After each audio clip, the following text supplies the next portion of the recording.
Social media पे भी कहा जा रहा है कि सबसे अधिक हिंदू है और हिंदू की भागीदारी अधिक होनी चाहिए, आपका इस पे क्या राय है?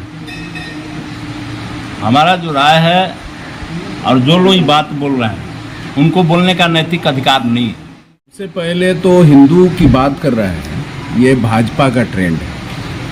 हिंदू का हिस्सा तो हिंदुए रख रहे हैं ना, 9% है। वो 9% रखने वाले 63% का हिस्सा कौन रख रहा है? हिंदुए तो रख रहा है।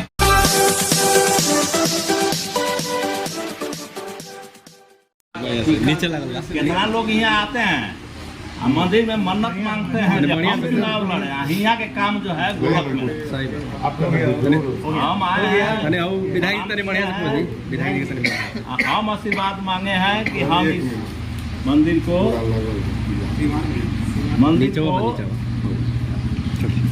वो बना देंगे कि भक्त लोग आवे तो उनको भी जो है आशीर्वाद तरह के मिले।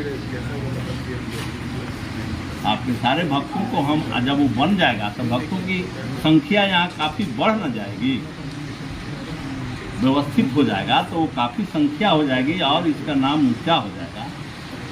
हम तो ये काम करना है।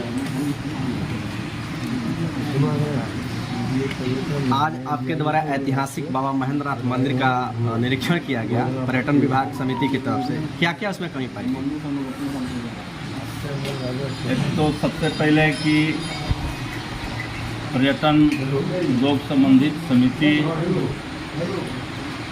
ये यात्रा कर रही है और राज्य के अंदर जहाँ कहीं पर्यटन की संभावनाएं हैं उसको तलाश रही है, खोज रही है और उसको डेवलप करने के लिए हर प्रयास कर रही है।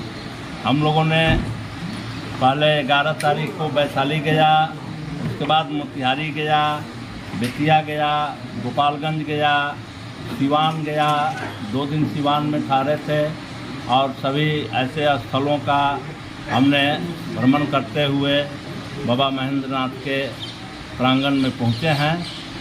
और यहाँ की जो स्थिति है वो देख करके मुझे काफ़ी चिंता हो रही है कि अभी रोड भी बेहतर नहीं है। यहाँ तो रोड चाहिए डबल, लेकिन जो रोड है वो बेहतर नहीं है, यह देख करके चिंता हुई। बाकी जो यहाँ संभावना है वो काफ़ी संभावना है। यहाँ सैकड़ों एकड़ जो ज़मीन जो जलचर के रूप में बना हुआ है, हम उसका सौंदर्यीकरण करें और उसमें आने वाले लोगों के लिए वो बोट वगैरह की सारी व्यवस्था करें तो एक सरकार के भी बड़ी आय होगी और यहाँ एक बड़ा भीड़, एक बड़ा लोगों का आना जाना, यह अंतर्राष्ट्रीय स्तर का ये पर्यटक स्थल हो जाएगा। हमने ये देखा है और हम कोशिश करेंगे, हमारी समिति ये पूरा कोशिश करेगी कि महेंद्रनाथ बाबा के ये जगह अंतर्राष्ट्रीय पर्यटन स्थल में विकसित हो जाए। इतने पुराने मंदिर को आज तक पर्यटन का दर्जा नहीं मिलना और आप इसी जिले के विधायक हैं, इस पर क्या कहेंगे? ये हम लोग एक विधायक थे और हम लोग के हाथ में वो कुछ नहीं था, बात साफ है। अभी हमने गठबंधन में समर्थन दिया है, हमने अभी पर्यटन समिति के सभापति बने हैं, हम एक तरफ से इस काम में लगे हैं और देख रहे हैं। कल भी दिन भर हमने दौरा की, बाबा हंसनाथ मंदिर सोहगरा गए थे, हमने दरौली गया था, हमने बंगरा गया था। सभी ऐसे स्थलों को आज देश रत्न डॉक्टर राजेंद्र प्रसाद के घर पर गया था, वहाँ भी हमने देखा कि कुछ नहीं है। वहाँ की तो बहुत विपरीत स्थिति हो गया है कि कोई 200 मीटर के लगभग में घर नहीं बना सकता है, वहाँ बत्ती नहीं जल सकती है। ये सारी स्थिति को देख करके मुझे बहुत चिंता हुई और मैंने वहीं सोचा कि हम ये सारी सुविधाएं फिट करेंगे और वहाँ से मैं यहाँ आया, यहाँ देख रहा हूँ तो यहाँ के लेकर के चिंता हो रही है, लेकिन हम बहुत जल्द कार्रवाई करेंगे। लेकिन जो लोग यहाँ के प्रतिनिधित्व करते रहे, मंदिर में पूजा करते रहे, टीका करते रहे, लेकिन उन लोगों की तो नज़रें शायद इस पर बिल्कुल ही नहीं दिख रही है कि एक रोड भी बेहतर नहीं बन पाया है। तो यह मुझे बहुत चिंता और दुख की बात है, और मैं निश्चित करूंगा कि महेंद्रनाथ बाबा के ये मंदिर पर्यटन स्थल के नाम से जाना जाए, उसका दर्जा मिले और देश और विदेश से भी लोग यहाँ आवे। आपने निरीक्षण किया और आपने बहुत सारा चीज़ यहाँ पर देखा, कितने दिन लगभग लगेंगे मंदिर को पर्यटन का दर्जा मिलने में?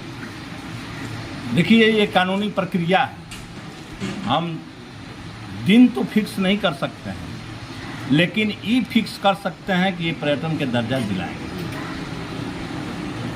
एक आखिरी सवाल, अभी बिहार में जातिगत जनगणना हुई। जातिगत जनगणना से पहले सारे लोगों ने कहा था कि जिसकी जितनी आबादी होगी उतनी हिस्सेदारी मिलेगी। तो बिहार में मुसलमानों और अति पिछड़ों की आबादी सबसे ज़्यादा है और 33 वर्षों से पिछड़ों का राज है। इस पर आप क्या कहना चाहेंगे? देखिए, वो जातीय जनगणना जो हुई है वह एक सही काम हुआ, क्योंकि हम अनभिज्ञ थे, जानकारियाँ नहीं थी।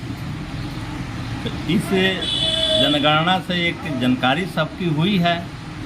अब जानकारी हो गई है तो हर लोग अपना हक मांगेंगे, चाहे सत्ता जिनकी हो, सरकार जिनकी हो, अब ये हक देना पड़ेगा। अभी तक क्या हो रहा था, अभी तक जो हो रहा था वह बहुत सारे जो गरीब गुरबे लोग हैं वो छूट जा रहे थे और कुछ लोग इसका लाभ ले रहे थे, आरक्षण का लाभ ले रहे थे। तो हम समझते हैं कि ये जातीय जनगणना हुई है, यह एक अच्छा काम हुआ है। आज पूरा देश में इसकी मांग हो रही है, वो भी अच्छा है, हम उसका समर्थन करते हैं। और हम केंद्र सरकार से साफ साफ कहना चाहते हैं कि यह जातीय गणना आपको कराना चाहिए और देश का जो हमारा असलियत है वह सबके सामने आना चाहिए। सोशल मीडिया पे एक ट्रेंड चल रहा है कि जातीय गणना हुआ है और उसमें जिसकी जितनी हिस्सेदारी उतनी भागीदारी होनी चाहिए। सोशल मीडिया पे भी कहा जा रहा है कि सबसे अधिक हिंदू है और हिंदू की भागीदारी अधिक होनी चाहिए। आपका इस पे क्या राय है? हमारा जो राय है, और जो लोग ये बात बोल रहे हैं उनको बोलने का नैतिक अधिकार नहीं है, इसलिए कि जब ये जातीय जनगणना की शुरुआत हुई तब से लोगों ने विरोध किया, लोअर कोर्ट से लेकर के हाई कोर्ट और सुप्रीम कोर्ट तक। जिनको ये कराना था वो विरोध कर रहे थे। अब हो गया है और सही परिस्थिति सामने आ गई है, तो अब उसमें जो है तरह तरह के नाटक हो रहा है। मैं इसको नहीं मानता। जो लोग बात कर रहे हैं कि हिंदू ज़्यादा है मुसलमान कम है, इसलिए हिंदू की ज़्यादा भागीदारी होनी चाहिए। सबसे पहले तो हिंदू की बात कर रहे हैं, ये भाजपा का ट्रेंड है। हिंदू का हिस्सा तो हिंदुए रख रहे हैं ना, 9% है। वो 9% रखने वाले 63% का हिस्सा कौन रख रहा है? हिंदुए तो रख रहा है।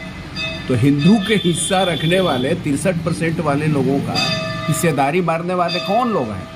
वही जो क्रीम लोग हैं हिंदू में, जो बैठे हुए हैं अपर कास्ट, उन्हीं लोगों का सब नीचे वाले लोगों का हिस्सा मार रहा है।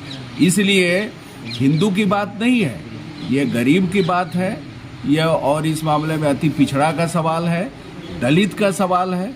दलित, अति पिछड़ा और ओबीसी का मामला है।